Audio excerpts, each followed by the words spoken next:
So, hey guys, are you frustrated with where you're at right now? Maybe stunted in your progress? Well, if you are, I want to recommend a place for you to go called Growth Day. growthday.com/ed. It is the #1 personal development app on the planet. It's got all kinds of high performance techniques in there, courses, accountability, journaling, live speeches from some of the top influencers in the world, including me. It's an overall environment to change your life. growthday.com/ed. I love people with a lot of self-confidence, a lot of humility. Because people with a lot of humility that have no self-confidence, you're kind of dragging them through life as a friend. Someone with all the self-confidence, no humility, they're going to burn out. They're going to make a mistake. They're not curious. They don't grow. I think even the reason I'm in the personal development space, why do I believe so much that people can change? I watched my dad do it. And then in my case, I had to learn these things, man, to be like a baseline functioning person. So my default personality is insecure. Even today? Even today. Come on. Very much. Really? Very much. How is that default? You wake up and you say, I'm a nobody, or what? What's the I story? lack this, I'm fooling everybody. Really? If they really knew, some imposter syndrome mixed with just like tremendous. I was bullied as a kid. My dad was an alcoholic. I wasn't a real big guy. The only thing I wasn't good in school, the only thing I was good at was sports. Mm-hmm. A lot like with you were a great athlete. So my default is tons of insecurity. So that's probably never going to go away, the humility part. So the part that I've worked on really hard is the self-confidence part. And so I've got all this stuff in the book on those tips and what have I done to build it, because I had to get there just to get to baseline. Mm-hmm. And then I'm like, this stuff works. What if I refined it and made it my own and started to build these other strategies and stuff? So the confidence part is the thing I'm always going to have to work on. Even today, even with all the success and the massive show and the big businesses and all the homes and everything that people see. Yeah. The truth is, what else do you need, though, to feel more confident? I don't need other things. It's an internal game. I don't need other stuff. In other words, the stuff is really fleeting and temporary. So I don't need another, I bought an island lately. You know that, right? Like when I bought this island, it didn't they didn't make me more confident. It just was something that I've always wanted to be able to do. Uh-huh. But it's not stuff. What needs to happen for me is that I'm most confident when I'm living in my intention, which is to serve, which is to like help other people. When I'm not doing that, Wayne Dyer, when I met him really, really young, told me, "You're going to change the world, Ed Mylett." And I'm like, I'm sure he said this to a lot of people, but he complimented me. I met him on a beach. We watched the sun come up together in Maui. Yeah, I was running on the beach. That's where he lived. Yeah, I was running on the beach and we ran into each other. What was he like? I never met him. Incredible. So we became a dear friend of mine, but I'm running, you get up before the sun comes up. I'm running on this. I'd won this incentive trip and there's this bald dude running towards me with this hairy back. I'll never forget this sweaty, hairy back. And it was so long ago because I had a Sony Walkman on. Wow. And he had one and he ran by me. I go, that was Wayne Dyer. And I said, Dr. Dyer, you changed my life. And he had this deep voice like mine and he pulls it and he goes, well, I doubt that. Wow. And he goes, I bet you changed your life. But he goes, how did I help you? And then he walked towards me and I get emotional. Like, God's been so good to me. We sat on this beach together and watched the sun come up for about an hour and a half. And about an hour into it, he goes, you're going to change the world. And I'm sure he said this to a lot of people. And he's like, you're very talented, you're brilliant, you're a good communicator, And he goes, and that's not the reason why. And he was writing a book at that time called The Power of Intention. That's a great book. Great book. Incredible book. And he goes, you really intend to help people. And he goes, all these things with your father and your upbringing and all that, Ed, he goes, that's all made you. And he goes, you have such a heart to want to help people. And he goes, would you do me a favor if we never meet again? And we ended up meeting many times. I said, yeah. And he said, never link your confidence to your ability. Because I know you struggle with your confidence. If it's predicated on your abilities or your achievements, you're always going to be chasing it.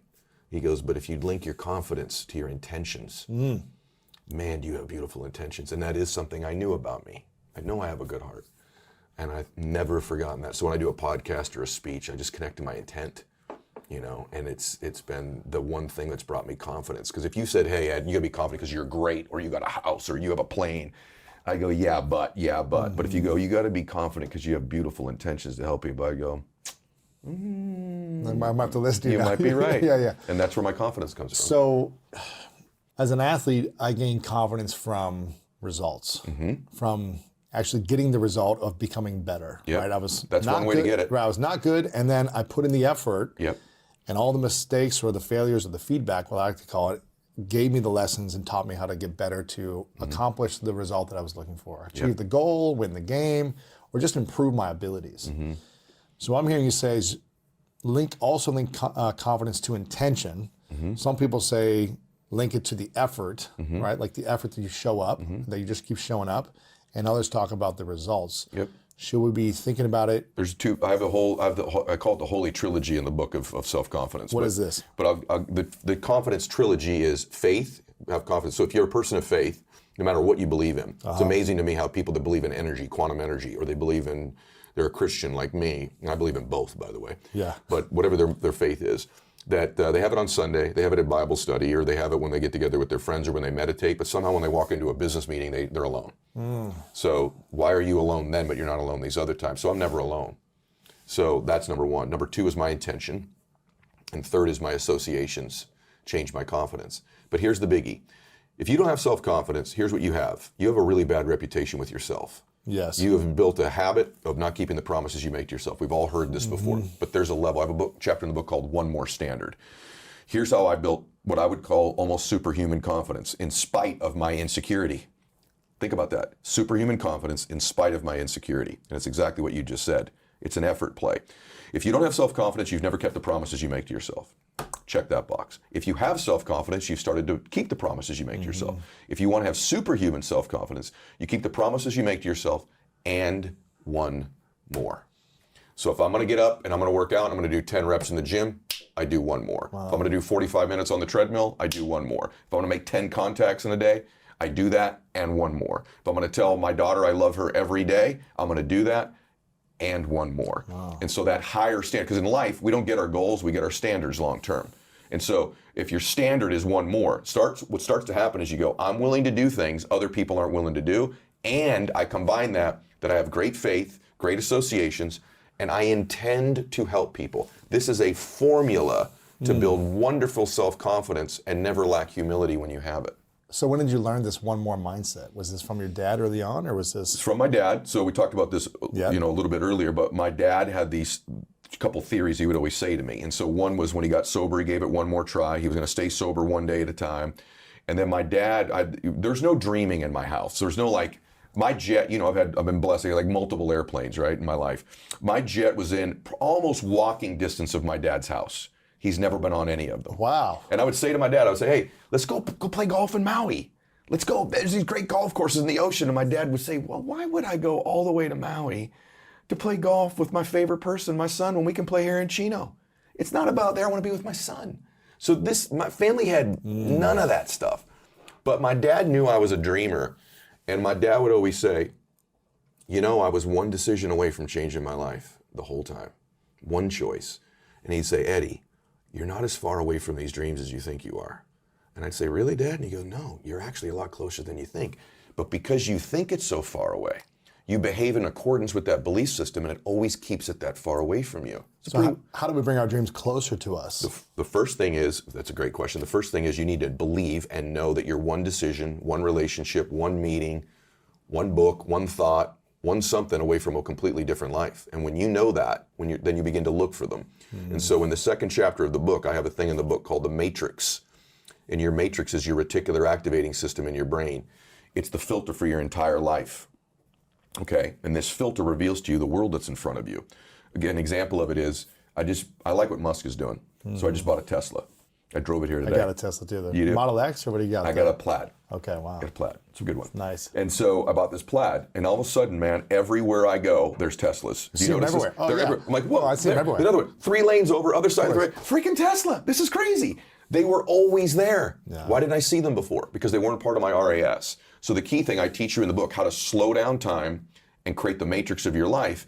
When you make the Teslas of your life, those relationships, those meetings, those thoughts, those encounters, you can very easily do this, but there's a process of repeated visualization you do that's not complicated. It's chapter 2 of the book, and it will shift you. The other component too, I have a chapter in the book called Become an Impossibility Thinker and a Possibility Achiever.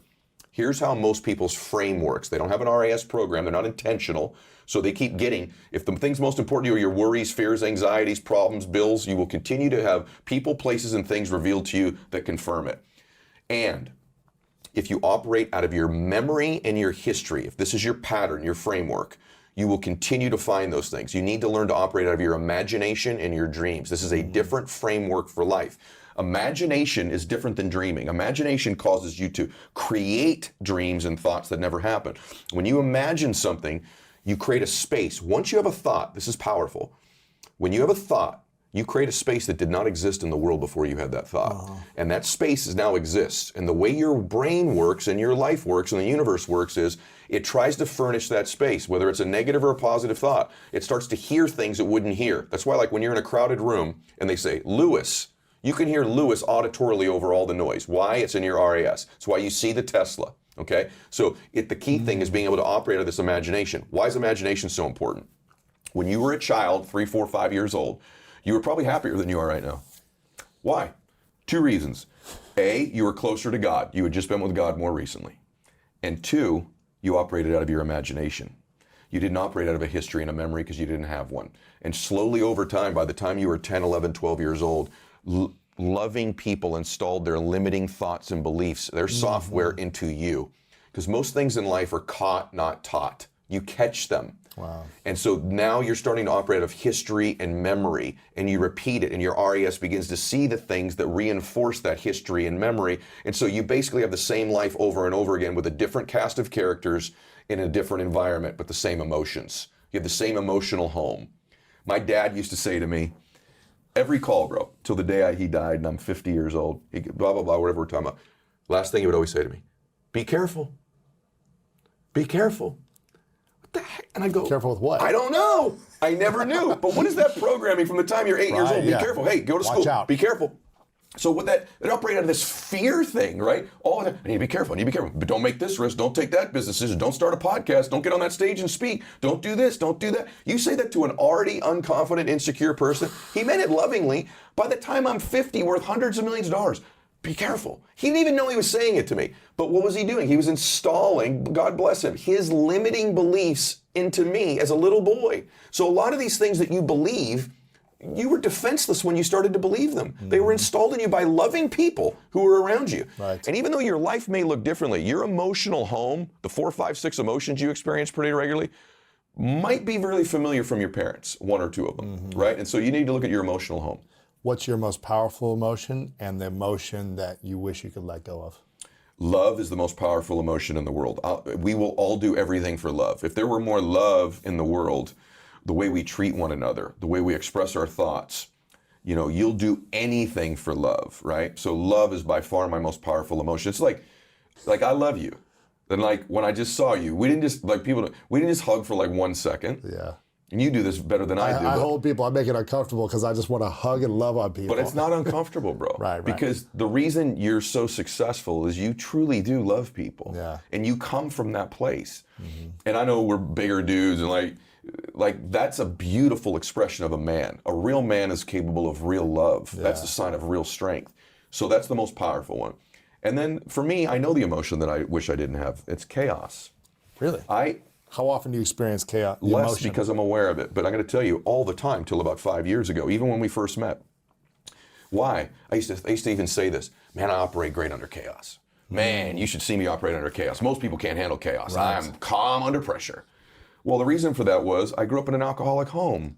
So I'm very familiar with chaos. It became a very familiar emotion. And what we do is we gravitate towards the familiar emotions in our life, even if they're not ones that serve us. And I don't think there's negative or positive emotions. I say this in the book. There just are. Yes. Fear isn't negative. Fear in abundance is negative. But some fear, being afraid to do this podcast, to some extent, causes us to prepare. So a dose of it was given to us in the caveman days so T-Rex didn't eat us, right? Sure. Some fear is good. Some anxiety is okay. Some frustration, some anger is appropriate. It's to the dosage level. And we get these 4 or 5 of them. For me, some chaos is okay. It's fun. It's exciting. It's exhilarating, right?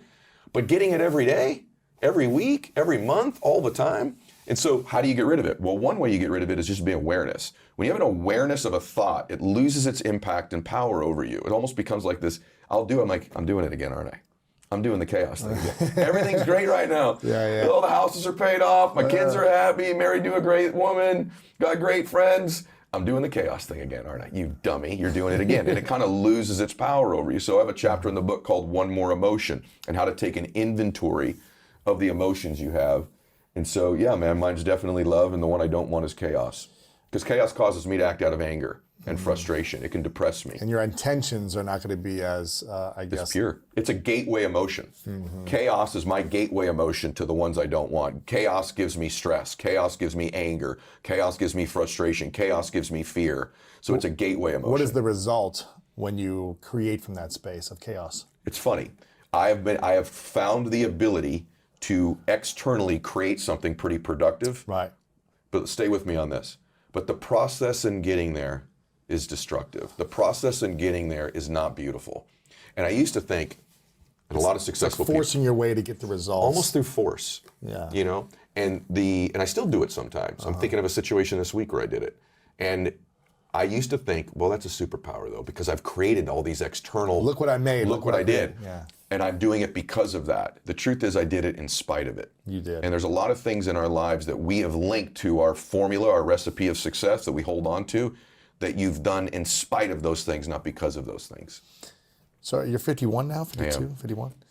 When you were 40, on a scale of 1 to 10 of the self-confident happiness joy scale, 10 being like you loved yourself fully, you were peaceful, you had an abundant mindset, had inner peace, joy. 1 being you hated yourself, you were miserable, you were in chaos 24/7. Where were you on that scale at 40? Okay. The real answer is probably a 3 Okay.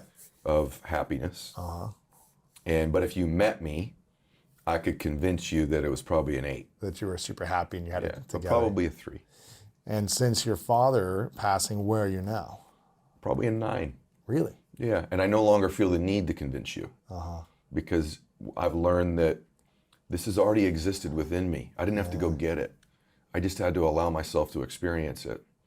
And it took me a long time to treat myself in such a way that I allowed myself to feel these things that have always been there. I had them when I was a little baby boy.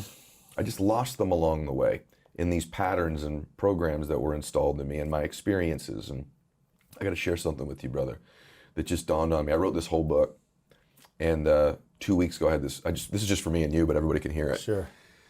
And I've always tried to disqualify myself. I've always, you're not this. Why is that? It always shocks people, even people that know me really well. They're like, not you. I have that, but there's no way you have it, right? Yeah, you're too confident, too talented, No, and I don't know that I'm too talented, but I think I can fake it pretty well. And I disqualify myself because, the truth is that maybe for a while, everything that I got that was love when I was a child only came when I achieved something. So I started to conflate early on in my life recognition and significance with love. In other words, my dad would love me if I hit the home run. My dad would love me if I get straight A's. And so then when I would feel these things.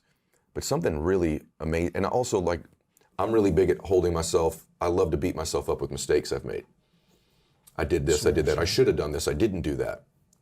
And I've always thought these mistakes, these weaknesses of mine, disqualify me from being happy or helping people. And this amazing breakthrough. The one decision that changed my family forever is my dad's decision to get sober.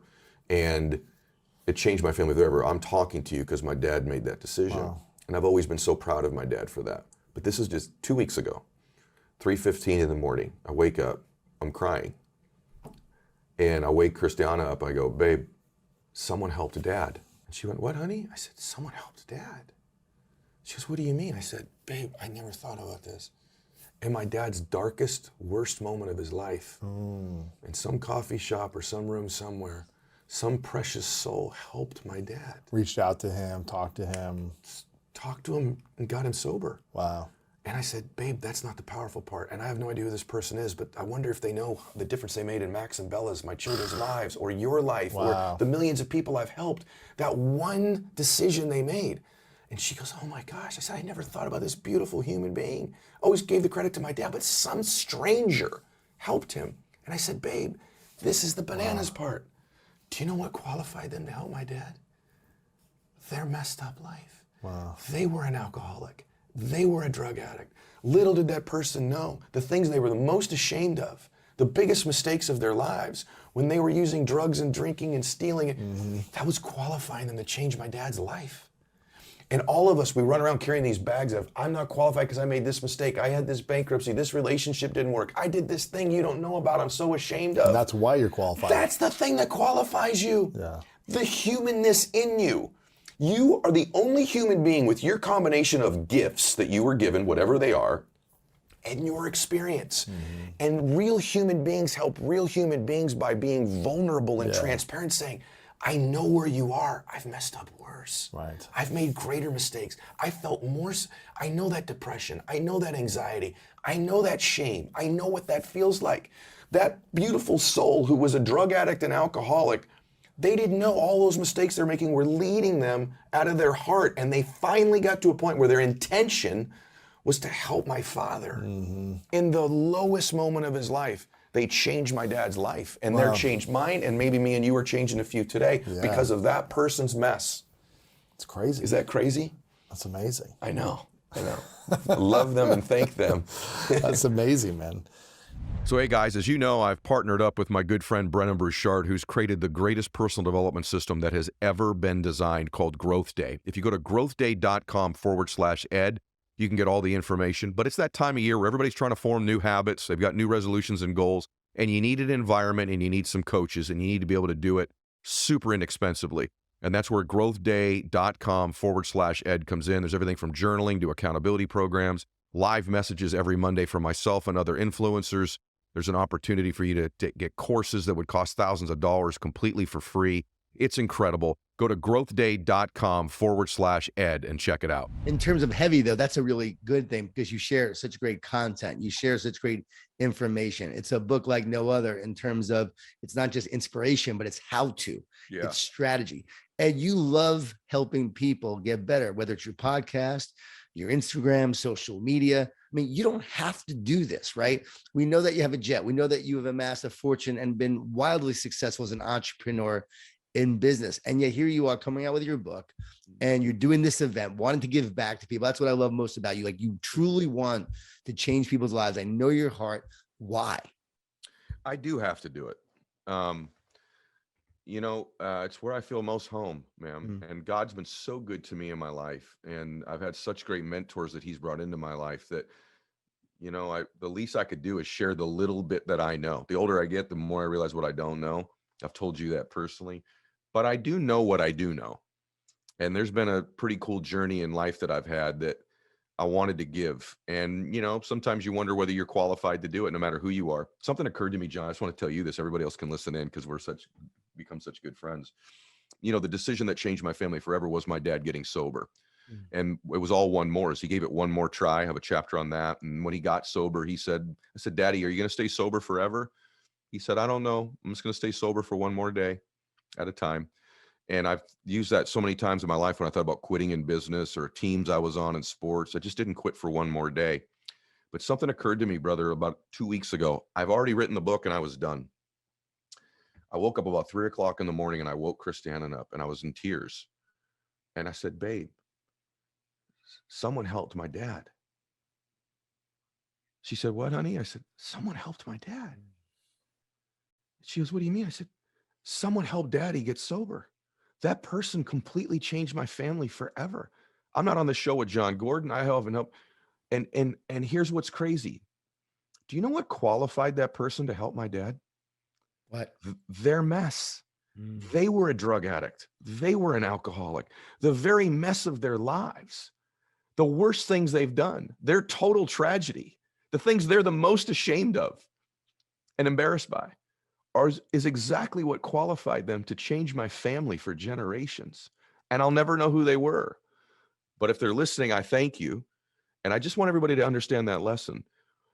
This is not something where you have to be perfect in life. In fact, your greatest mess may be the very thing that qualifies you the most to help other people. Yes, you, that poor person who at one point was somewhere in a bar drinking or doing something they shouldn't have done or doing drugs somewhere, things they're ashamed of, was being prepared to change my family forever.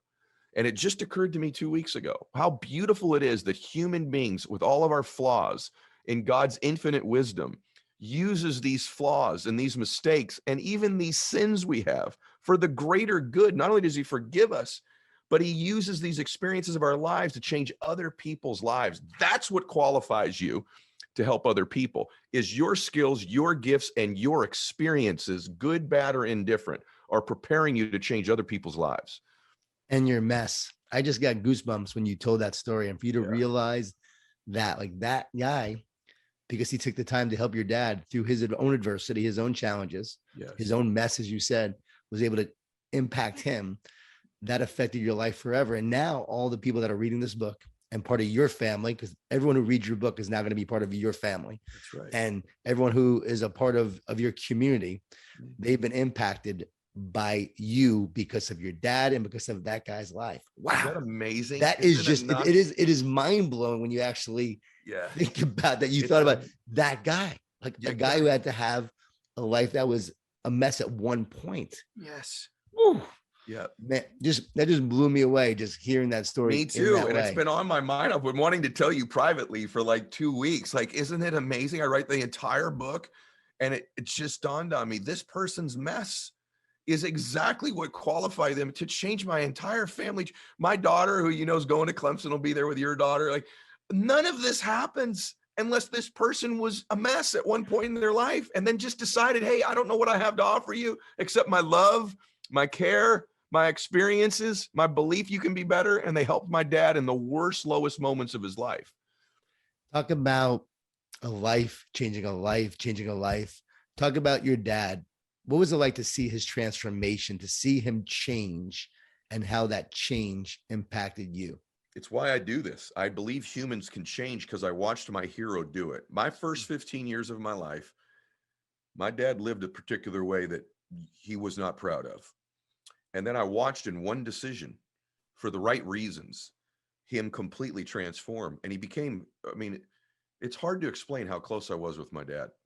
I mean, I'm unbelievably close. He knew everything about me. No matter what I've ever achieved in my life, it would be immediately, I got to call Dad. I still walk off stages after big speeches now. And I can't call him, you know. And if you wonder to know the power of one more, it's when it's taken from you. If you want to know how precious it is to have an opportunity for one more day, one more conversation with your children, one more dance with your wife, one more meeting, one more shot at doing something great. What if I took it from you? And you know this because you know how much I talk about my dad all the time. Do you know what I would give for one more talk with my dad? One more round of golf with my dad? Man, I would give you almost anything. And so if you do have those people in your life still, what if you started to just think, what if this was my last conversation with Catherine? What if this was my last conversation with Jade? What if this is my last podcast? What if this is my last book? What if this is my last speech? If I'm an athlete, what if this is my last game, my last time training? How much more precious and beautiful is it when you only have one more of them? And the truth is, you don't know when you only have one more. My dad died pretty young. He was 72 years old. My dad also worked out every day. But at 65, he got cancer and spent the next 7-8 years of his life, chemo, radiation, surgery, proton therapy. My dad wasn't expecting that to happen, but thank God he had made that change in his life earlier on, that he had a life that he was proud of, and that he died with some peace. Thank God. Did you have to forgive him at all from what you saw in the past, or did you naturally just see the change and you were so happy about the change and what he became? Because I'll talk to my kids about who I was early on. They remember, right? I wasn't the greatest dad when I was younger. I struggled with stress and anxiety, fear. I wasn't a person of faith. So I think they saw the bad in me, right? They saw the worst of me early on. They see the best of me now. They see me change and they saw me change. But I'm sure there has to be some forgiveness along the way. I know my kids, like, we talk about it, like, hey, I'm sorry. I wish I was a better dad at that point, but I wasn't. But I could be the best dad now. You're a world-class father. In fact, you're one of that makes me emotional. There's just certain men that have even been in my life that long that have become very dear to me, like you, and they're examples. You know, I actually think sometimes that I make decisions, you know, how would certain people handle this? And you're one of those people. My dad, I think most things in life are caught, not taught. And I told you this before. I caught forgiveness from my dad. And I caught it. I was so proud of him. Now, many times my dad, you know, quiet moment of golf, random too. We'd be arguing about politics or something, and he'd get in the golf cart and he goes, please forgive me for what an idiot I was, just randomly. And I go, Dad, you don't even need to say that anymore. Was it wonderful that he asked for it? Yeah, but he already had it. And so there's still moments though, man. Like I'm 51 years old. There's still software running around in my little mind of things my dad did when I was a kid. You know, about 3 weeks ago, Bella was late for school. And I was ticked because she has been late recently. And I sent her out the door mad at her.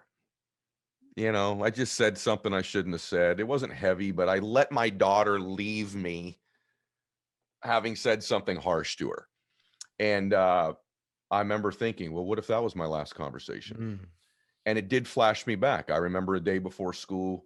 It's just, here I am, 51 years old. I said something to my mom right before school, and I was already shy, already getting bullied at school, already down on myself. And my dad whacked me really good at the front door, really good. And then he kind of kicked me out the door. And I remember I walked to school that entire day crying. Just, why do I come from this family? God, why'd you do this to me? I was so down on myself. And so there's still moments like that that flash back where, you know, that scarred me. You know, that scarred me. But at the same time, my dad's behavior was such an example that I caught forgiveness and I caught who I wanted to become. And it also give myself some grace when I do stupid things like I did with my daughter the other day, that, hey, how much you can't love your dad more than I love my dad. And so she'll love me too, as long as I continue to grow and get better like my dad did. Exactly. And Yeah.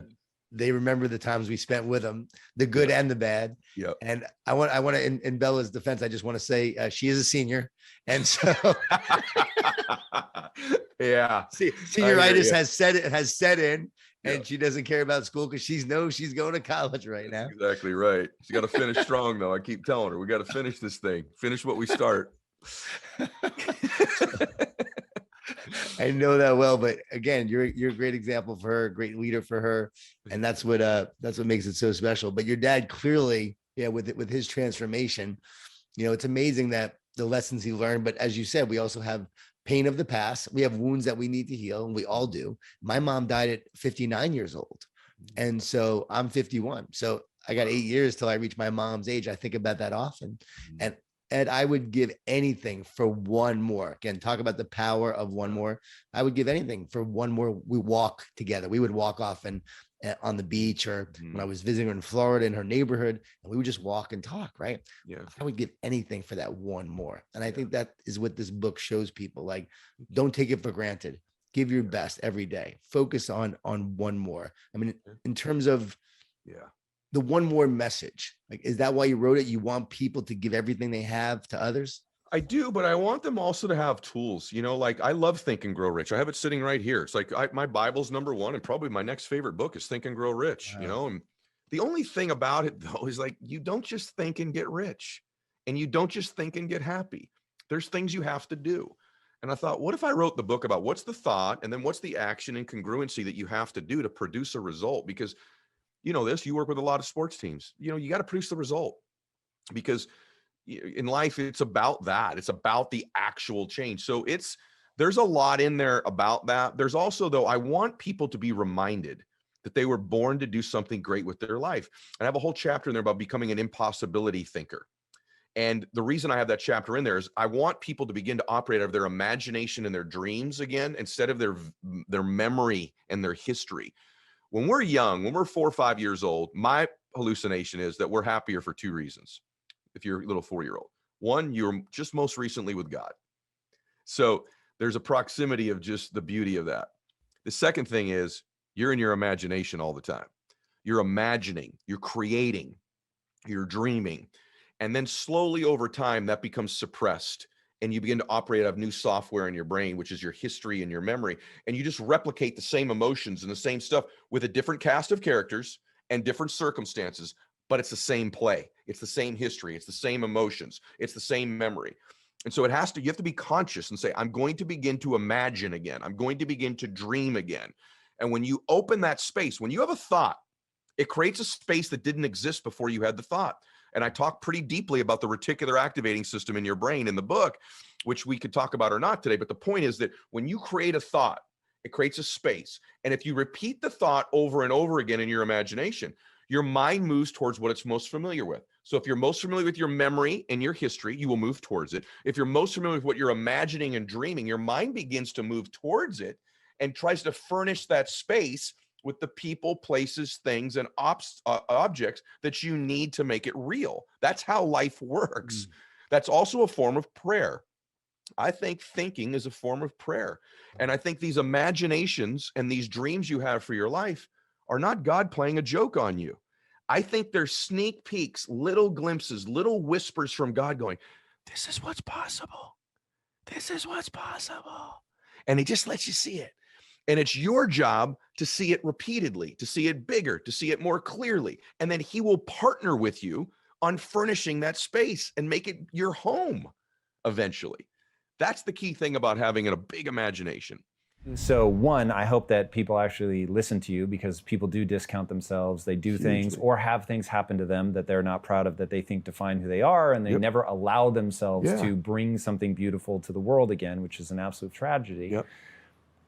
So if the one is bringing this new way of thinking, if the person that thinks they are the most disqualified is able to channel that and make somebody's life better, how do they turn that into like something concrete that they can articulate? How do they turn it into a habit? Like, what is that process of going from, Neo waking up and realizing that he can do something to actually dodging bullets?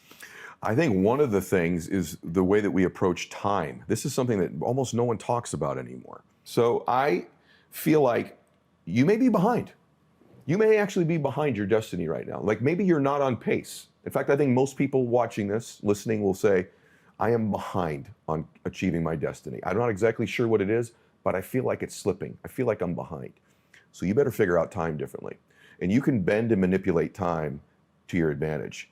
The most stupid, antiquated, ridiculous concept on planet Earth today very, very well may be that a day is 24 hours. It's so stupid.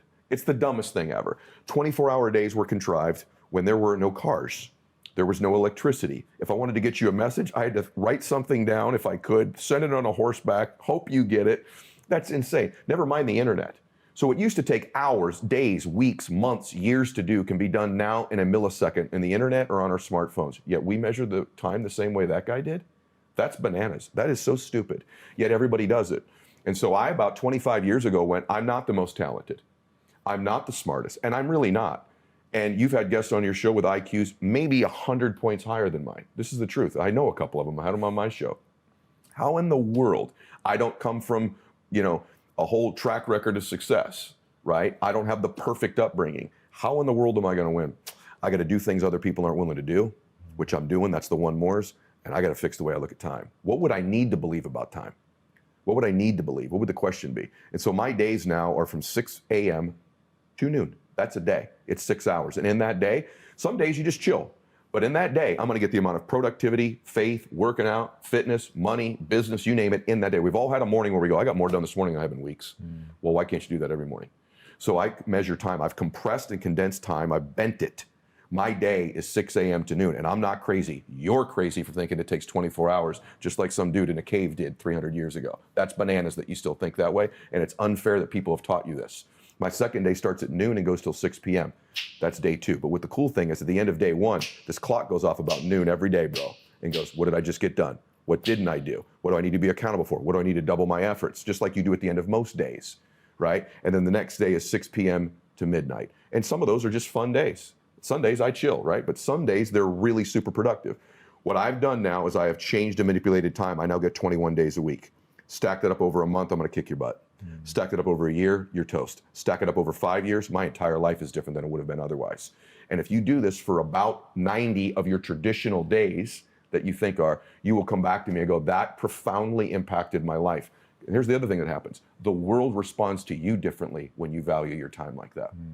What is precious is valuable. That's why a diamond or this watch is way more expensive than the piece of paper that's written down there, because it's more scarce. When your time, when you interact with the world, is slightly more scarce, they respond to you as if you're more valuable. So you get more accountability, more productivity, more fun, more joy, and the world flips its response to you. All of a sudden you become more valuable and precious to people when your time is different. And you'll get thousands more days in your life and live a much more blissful and happy life than the person who only gets 24 hours.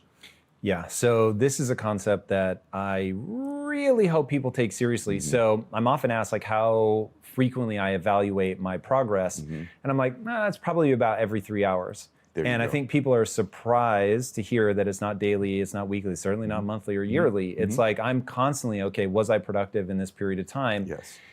In the book, you reference it, if I remember correctly, as like squeezing the air out of all those gaps of right. where most people are like, okay, if I get this done in my day, then I'm fine. And if you took that and made your day those 6 hours, suddenly it's like, okay, I need to be really efficient. What if you took that day, Tom, and then combined it with the power of doing one more, that mindset, and then chasing inconvenient things on top of it in those days? And on top of that, sprinkled a little self-love to make sure that you don't burn out. Self-love, little reticular activating system where we're doing repeated visualizations, where we're finding the things in those days that we need to be able to find. You may just change your life. I know exactly what happens. And you liken this to Kobe Bryant. And walk people through so what Tim Grover has said about like his work ethic and extra practices and stuff, because it's like, I don't know how many times the successful people have to say the same things for people to get like, oh, okay, cool, I get where this is going. One really simple thing is this: you need to get in a bigger hurry. If I could just distill it down to something simple, you need to get in a bigger hurry. You're too casual, you're too slow, you walk too slow, you talk too slow, you think in terms of too much time. And if you would just speed up the pace, man, like you know this when you're around someone like Kobe or Grover or you or anyone that kind of vibrates at a frequency that feels like success energy, it's faster. They don't have to talk faster. Many of our most favorite people talk much slower than you and I do, but they're just in a little bit of a bigger hurry. I'll give you a Kobe thing that's not in the book, though, that just for me and you and everyone gets to listen. Kobe was scheduled to do my show 6 days after he passed. Oh, God. And deeper than that, I was with Kobe the week before he passed away. Let me tell you the story about this because I think it's pretty profound about the one mores. We had a volleyball tournament. Our daughters played volleyball together. And if you have a kid who plays volleyball, you all are going, yep, I get what that is. These are long days and noisy days. So this thing starts at about 8 a.m. All the dads are there. The last match was 10 p.m. Oh, God. Yeah, dude. And I'm the last dad in there except this other guy in a black sweatsuit with white stripes on it. And he's about 6'6". And it's Kobe. And we've been around each other many times at these tournaments. We're the last of the two dads left. And so the tournament ends. His match was on a different end of the court than my daughter's was. Something happened. I have no idea why I did this, brother. I watched him this day. And I was on the other end, and I watched him. He had his baby in his left arm, his little one. And he was rubbing the back of his daughter that was playing. And literally I went, I don't hug Bella enough. Look how affectionate he is. It just stood out to me. And because it stood out to me, his outward affection, I watched him, bro. And I watched Kobe walk out of the gym that day with this baby and his arm around his other one. And I watched him walk out. And he obviously stood out because he was so tall. And I can picture him right now, Tom, walking out of that door for the last time. 6 days later, he died. And I wonder, see, if you want to know the power of one more, it's when I take it from you and you can't have it anymore. I wonder if someone would have whispered, Kobe, when he got in the car that day, 6 more days. How would that week maybe have been different for him? What would he have said? Who would he have loved? Who would he have reached out to? What would have mattered to him? How about the Saturday before? Kobe, 1 more day. And he's getting on that helicopter. Kobe, 1 more hour. See, it hits us when I say that. And there's a whisper happening that you can't hear. Tom, 8 more years, 18 more years, whatever it is, there's a whisper. We forget, we're gonna die. Napoleon Hill says, begin with the end in mind. What if you did that with your life? What if you began with the end of your life in mind and worked it backwards? Bro, my favorite thing in the world was to golf with my dad. My favorite thing, man. We're both no good at golf. But was my hero in a golf cart with me for 5 hours a foot away. And the conversations. watch my dad walk a car. Do you know what I would do, bro, for one more round of golf with my dad? One more time. Hey, Dad, good putt. Yeah, that was a good one, wasn't it, Eddie? Put his arm on me. High five. You know what I would do for that? How would you act if you started to think about all the elements of your life, like Kobe's last 6 days, Kobe's one more day, Kobe's one more hour, me getting that back with my dad? What if you started to look at the relationships you have in your life like it was the last time you had the conversation with him, the last time you get to hold Lisa's hand and Jesus, look into her eyes, right? That, fuck. Right? But how much more precious does she become? Maybe it's the last podcast, the last interview. How much more precious would it be? How much more engaged could we be? As engaged as we are, that next meeting, that conversation with, is it Gerson over here, right? That conversation with him, man. See, when we begin to distill down and we realize, yeah, there's a power to one more because they're not promised how many we have. And so that day with Kobe it just burned it into my soul, man, when I watched him. And then to see 6 days later, he was gone. That time with his family was so precious. And so I would just challenge everybody, if you want to know the power of one more, it's when I take it from you. And there's a power and there's a blessing that you get one more in your life. You're going to get another chance to talk to Lisa. You're going to get another great dinner with her.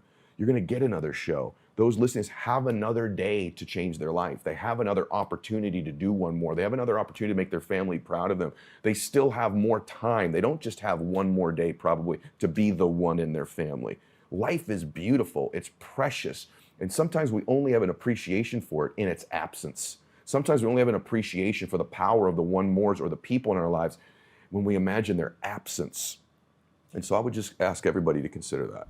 Hey guys, I want to talk to you about Shopify. Look, you know, when I started the show, the furthest thing from my mind was doing online business, and now I can't imagine my life without it. So I love Shopify because they're a global commerce platform that helps you sell at every stage of your business. So whether you're in the startup phase where you're just launching your online store, or you're at that really big business where you're like, hey, we just hit $1 million in order stage, Shopify is there to help you grow. They've helped me through every single stage. I wouldn't even know what to do without them. So whether you're selling shipping supplies or promoting productivity programs, Shopify helps you everywhere, from their all-in-one e-commerce platform to their in-person POS system. Wherever and whatever you're selling, Shopify's got you covered big time. They help turn browsers into buyers. They convert their checkouts 36% better than all the leading competitors. And I've used them for everything I do online. So every single thing you see that I market online, Shopify is somehow involved. I wouldn't even know what to do without them. Sign up for a $1 per month trial period at shopify.com/Mylett, all lowercase. Go to shopify.com/Mylett now to grow your business no matter what stage you're in. Shopify.com/Mylett. Heartbreaking part of your book, man. I'm just again another aside, but it made me think of my life. How after a speech you'd want to call your dad and talk to him about how it went, because I do this still, and I feel like this weird sense of gratitude that I get to still do this, and he does it to me too, because he's still out on the road a little bit, and I just felt for you in that moment, man. Like it's like that like. I think you said it still happens a lot, and you're thinking, I can't wait to talk to him about how it went, and then you realize, oh, I don't get to do that anymore. I'm going to get emotional right now. You know what I did this morning, man? I can't believe I'm going to say this. So bizarre. I called my dad's voicemail this morning just to hear his voice on his old phone. I'll be 51 years old next week, and I just wanted to hear from my dad this morning. I called his number. I've kept his number current just so I can hear his voice. And yeah, so you want to know the power of one more? I'll give it to you. Is when I take it from you, when you can't have it. My favorite thing in the world, man, would be to play golf with my dad. And we were neither one of us are good golfers, but it was 5 hours with my hero. Watch him walk across the green, You know what I would give for one more round of golf with my dad? You know how precious that would be? And for a lot of you listening to this, if you have parents that are alive or kids that are, that are here, start to think about, what if you only had one more conversation with them? What if it was only one more time? How much more present would you be? How much more precious would it be? And if they have passed away, like my dad has, I want to honor him with my life, with the man I'm becoming, with the decisions I make. But yeah, man, it's really hard for me because, my hero is my dad, not because he's my dad. The heroic thing my dad did was change. That's what's heroic. He gave it one more try. And that my dad embodied that. Yeah, he's my dad. But I watched a guy completely change his life in midlife. And so if my dad can do that, I'm this believer. It's why I'm in the space. I believe humans can change. I believe they can grow. I think they can completely change their life with one decision, with one action, with one thought. I don't just say this stuff out loud. I watched it happen with my own father. So if he can do it, you can do it. You got to decide you want to win. When you make, and by the way, it's all kinds of people win here, but you got to make that decision. Because when you make a decision, your life changes. You're one decision away from completely changing your life. One new recruit, one new relationship, one new thought, one speaker away from totally changing your life. Here's how I know it. This is my dad. I got to tell you this quickly. This is my dad and me. Goofiest picture ever. No idea why my team picked this. That's my dad and I. My dad's my favorite human being that's ever been here. Because he changed. See, if you really want to impress people, tell them how perfect you are. That's what most speakers would have come out here and done. But if you want to connect with people and you want to do this in recruiting, reveal to them your imperfections. Too many of you are trying to recruit like, we're making big money. You know what you can say? You know what? I'm struggling myself, but I'm going to get this going. I have insecurities myself. I don't know everything, but I'll get you the answers. I'll tell you the truth. We'll root for you. We'll believe in you. Show them your imperfections when you recruit people. You will connect with them more deeply. Tell them where you come from. Tell them what your fears are. Tell them your anxieties. I promise you I'm right. This is my dad and I at my sister's wedding, just to prove at one time we were both good-looking men. This is my dad, my papa, and me. I'm Edward Michael Joseph Mylett III. Papa there in the middle is Edward I. I want you to take note first of what my dad's wearing, which is his patented white golf shirt and glasses. My dad had no money. My dad played golf on my dime. Papa, on the other hand, was the man who believed in me when I was young. Did you have anybody when you were really young make you feel special, like you were the special one? Picture their face right now. A teacher, your mama, your daddy, a grandma, a coach. Prove them right, because they were right. If they've passed away, honor them with who you become. A week after this picture, Papa died. It's the last picture I ever took with him. Papa has a 4th grade education. You wouldn't be impressed with that. Let me tell you why he has a 4th grade education. This is where I come from. His dad died when he was in the 4th grade. You know how his dad died? In a gutter in South Boston in front of a bar. He drowned, drunk, passed out. That's what I come from. I went from that to here. You can go from where you are to anywhere you want to go. Papa, by the way, stormed the beaches of Normandy on D-Day. He's a stud. I remember when this happened, thinking, oh my gosh, Dad's in Papa's seat now, I'm in Dad's. Like that, like a flicker. You young people in here, I was once the young cool dude in the front row. Now I'm the old wise guy speaking. Like that. You know what your problem is? Listen to me. You think everybody else is going to die, not you. You know it's probably going to happen, but you don't really believe it's going to happen. So you're going to get around to winning. You're going to get around to making your dreams come true. You're going to get around to making memories. You're going to get around to giving your best. You're going to get around to getting closer to God. You're going to get around to making those things work. You're going to get around to being happy until you can't get around anymore. This is me and my dad golfing.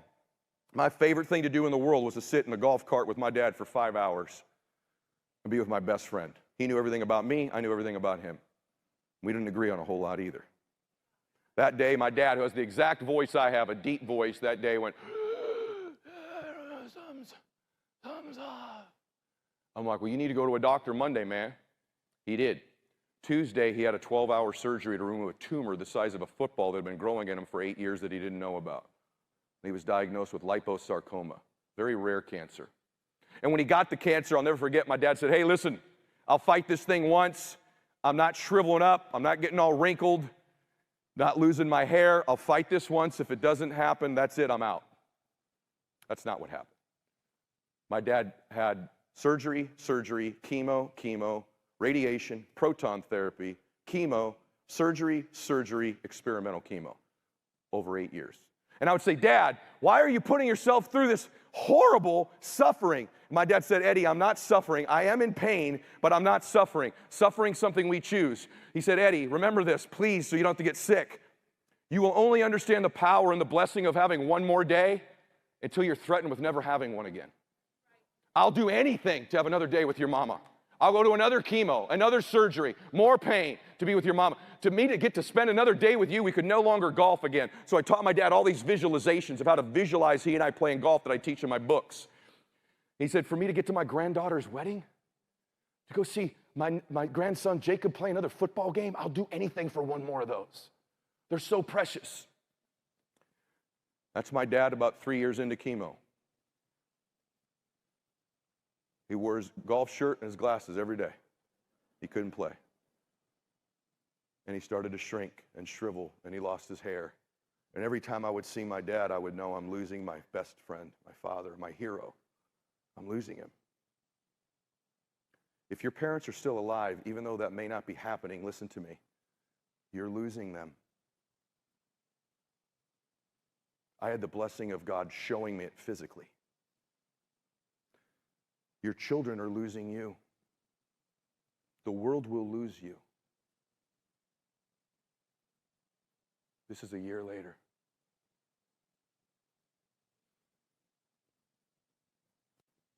I don't give this talk a lot anymore, and I don't like giving it because I don't like this picture. He's still wearing it. But I knew I was losing him. Thank God I knew, because I sure appreciated him more. I sure listened a little closer. I sure picked up the phone when he called and didn't put him to voicemail. I sure figured out what really mattered, which is not a jet. In fact, my jet was parked a mile from my dad's house. He could walk to it. You know how many times my dad ever flew on my jet? 0 in his life. I said, Dad, let's jump on the jet and go to Maui and play golf. He goes, why would I go all the way there? I can be with my son in Chino. We can play. My dad was unimpressed with my wealth, my houses, never told anybody about it. It was always in the golf cart. You helping people? You being good to Christiana? You making sure you're getting time with the kiddos? You calling your sisters? What kind of a man are you? What kind of money do you have? What kind of a man are you? Okay? This is my dad in the hospital. I got 4 minutes left. This is my dad in the hospital during COVID. First, take note of what he's wearing. My father would get up every day and shave and put his golf outfit on and visualize us playing golf. I would sit in the parking lot of Pomona Valley Hospital every day with my dad up because I couldn't go see him.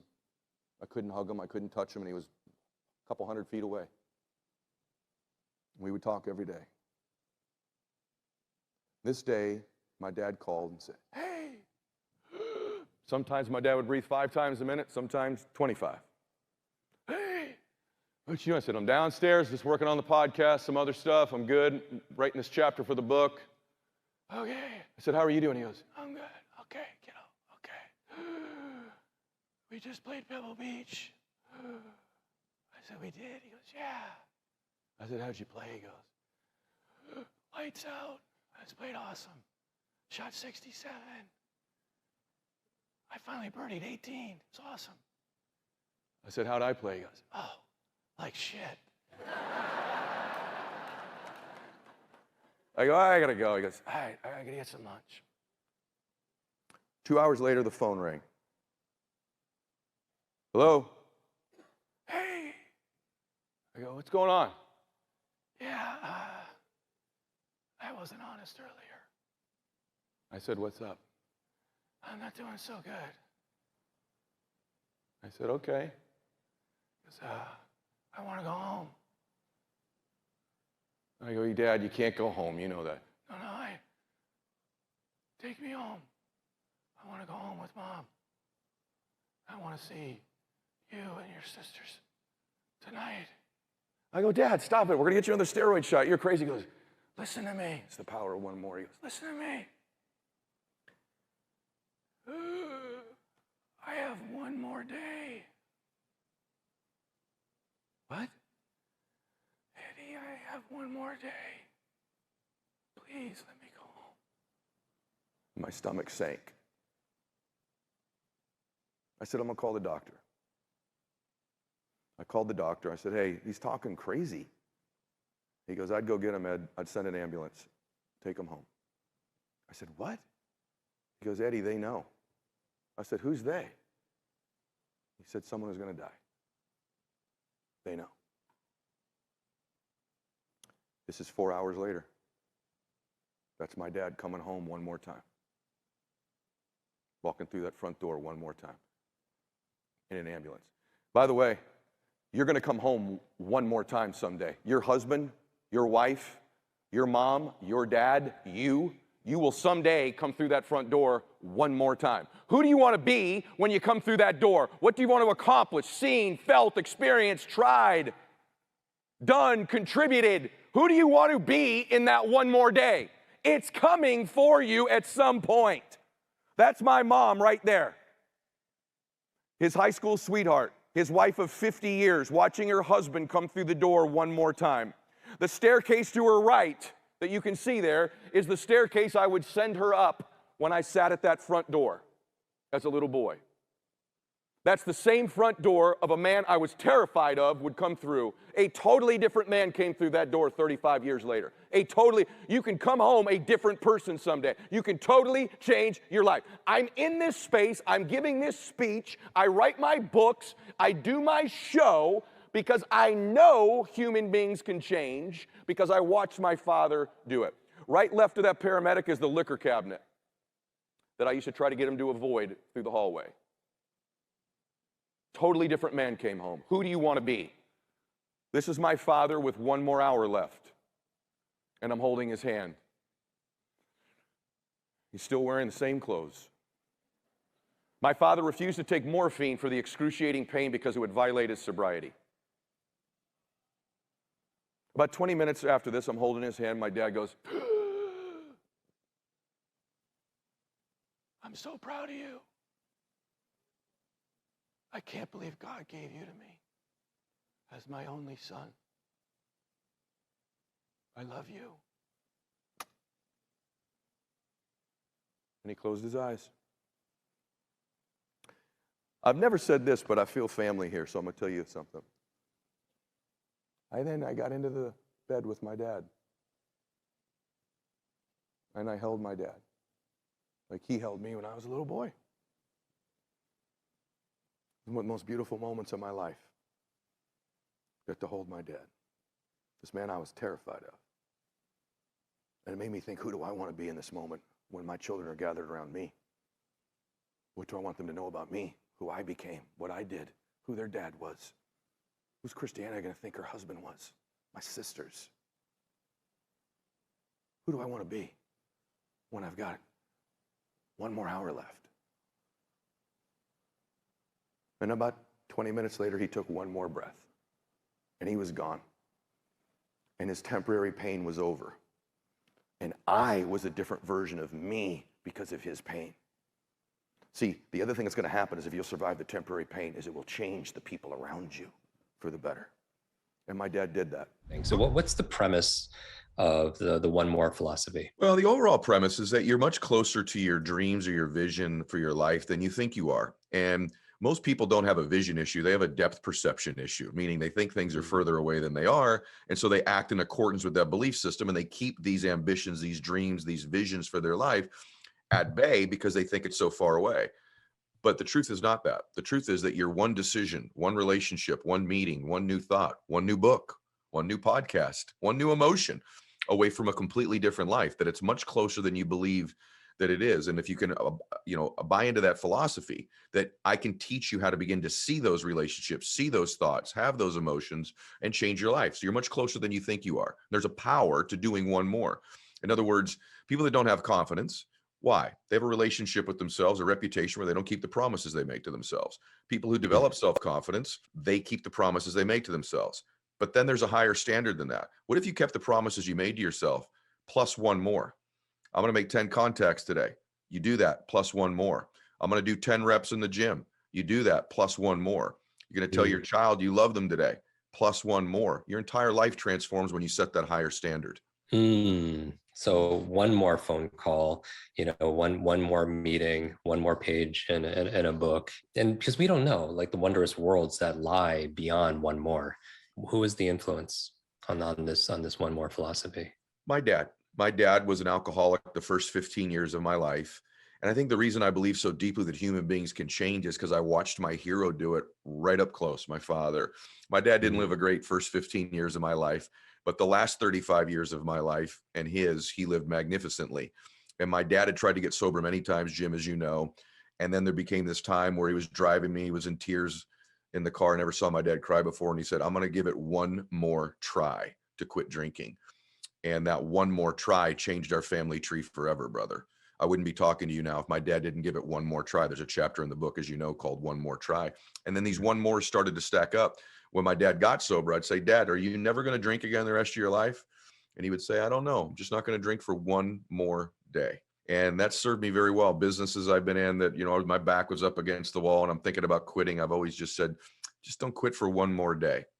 And so these one mores in my life were lessons from my dad over and over and over again. And then, like you, I wanted to know, how's this impact the brain? What's the reticular activating system in the brain? How can I find these one mores? All these different strategies that I've come up with. So it's a pretty heavy book on how to do the one mores. And the book is The Power of One More. And each of your chapters has this concept: one more identity, one more try, one more association, one more dream, one more question, one more goal, one more standard. Without question, my favorite chapter in the book is this idea of one more emotion. And I want to kind of congeal our time around this. I'm going to read a passage from your book. People are a composite of a small handful of emotions they live with every day. These emotions create our emotional homes.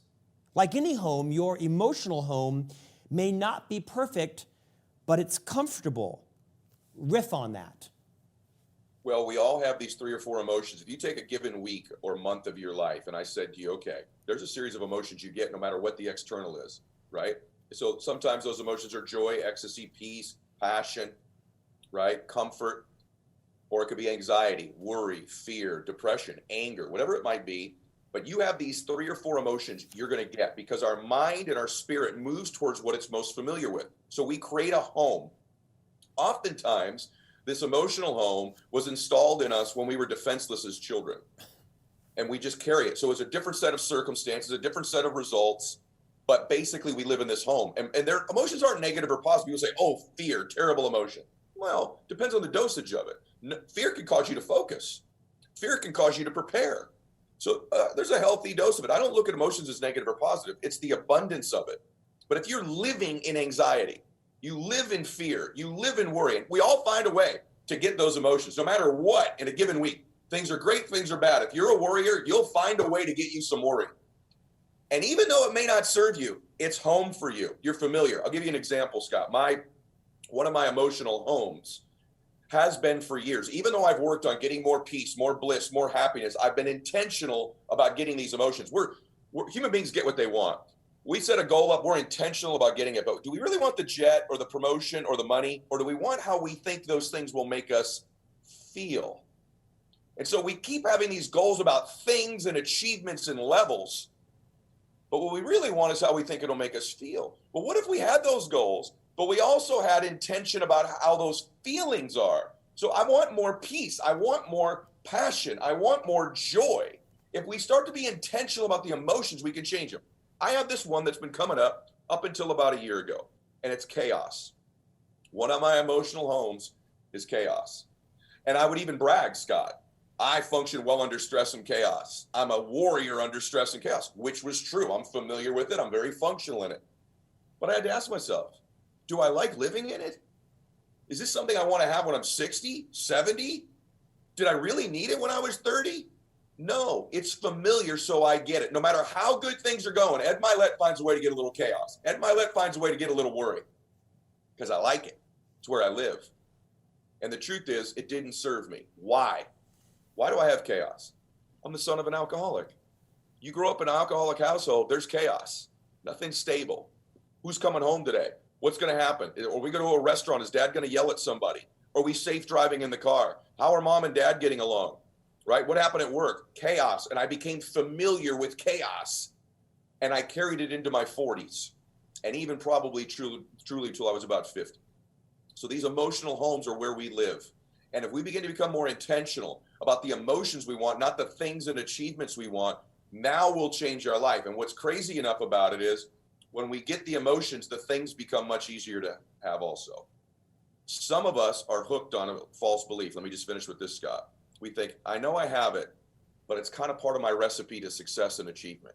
So this chaos thing, although it's really painful, it's one of the recipes to why I've produced such great results. Is that really true?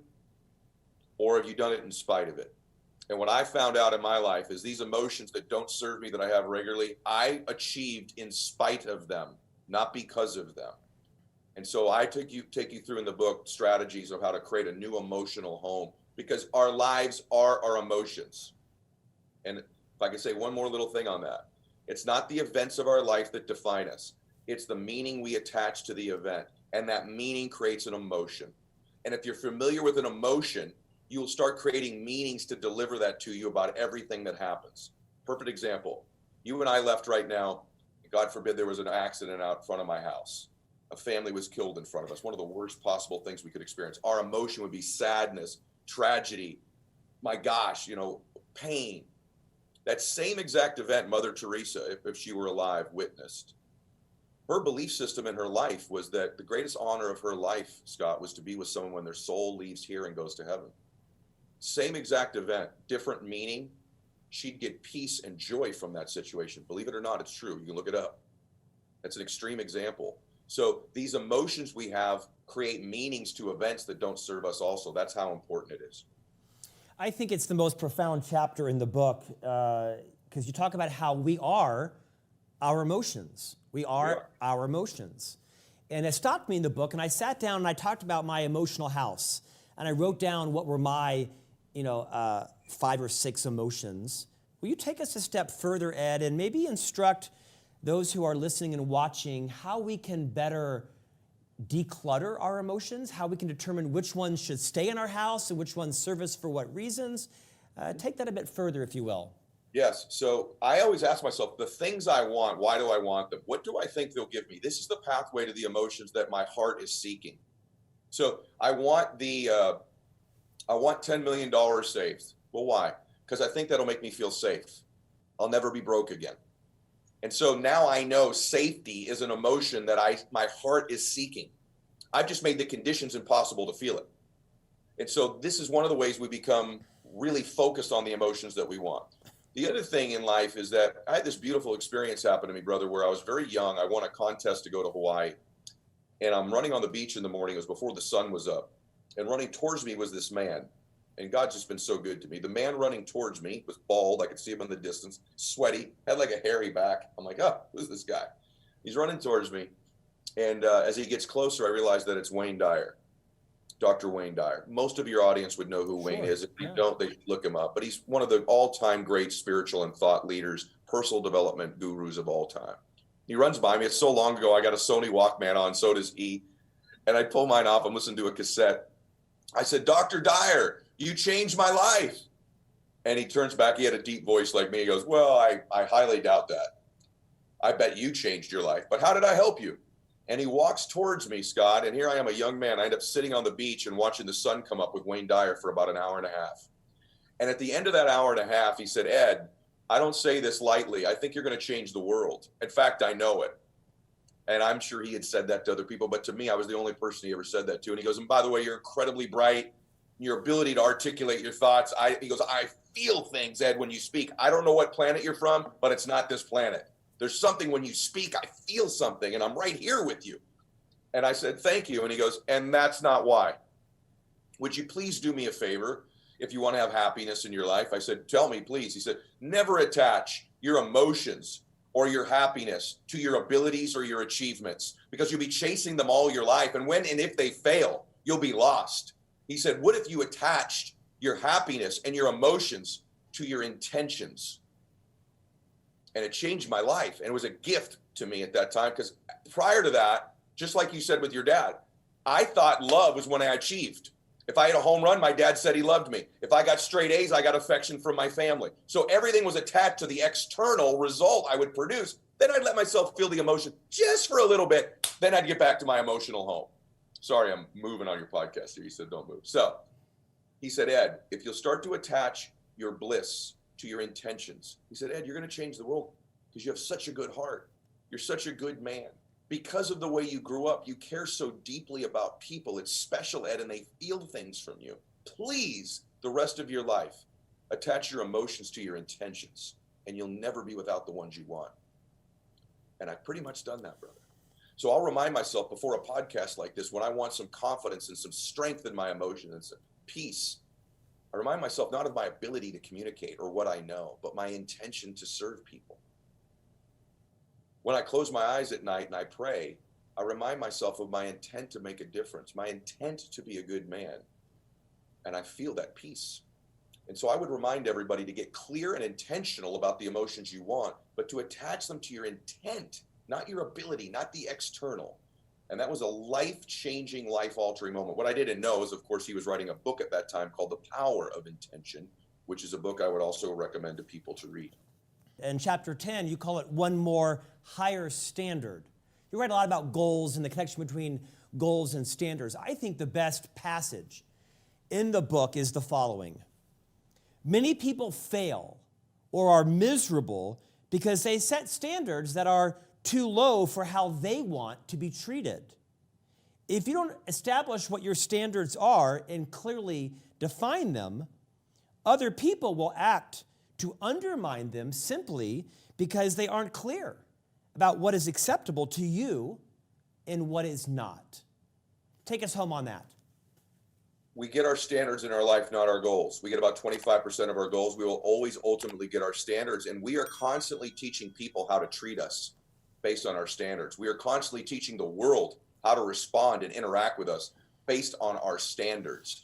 And so if you set a higher standard, and maybe it's as simple as asking yourself a question to go back, what would my standard need to be so that people begin to treat me differently? What would my standard need to be so that I feel as if I belong?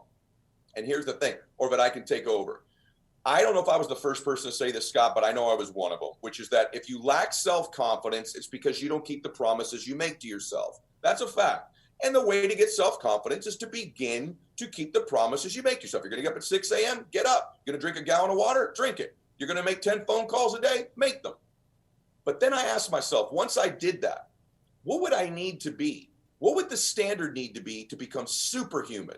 Not just baseline confidence, but to actually change the way the world treats me and the way the world responds to me. What would the standard need to be for Ed Mylett, for millions of other people? And the difference between winning and losing in life, Scott, happiness and missing it, is so small, it's almost too scary to talk about.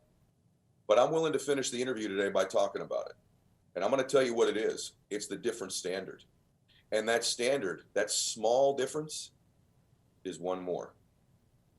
You don't just keep the promises you make to yourself, you keep them plus one more. I get up and I say, I'm going to do 30 minutes on the treadmill. I keep that promise. And I do the separator. I do the one more. I do 31 minutes. I'm going to do 10 reps on the bench. I do my 10. Nope. Plus one more. I'm going to tell my daughter I love her every day. And I do it. Except now I do it one more time a day. And when you start stacking up these one mores in your life, not only have you done more so you're going to move ahead, but you've changed the standard of who you are. And it's so small. It's scary if you miss it. But I know from coaching the top people in every field on the planet practically, and in my own life, that that difference is one more. You're one decision, one relationship, one rep, one phone call, one more I love you, one new thought, one more emotion away from completely changing your life. And if one more becomes your standard, long term, the world and other people will respond to you in kind. And that's the separator, is the standard of one more.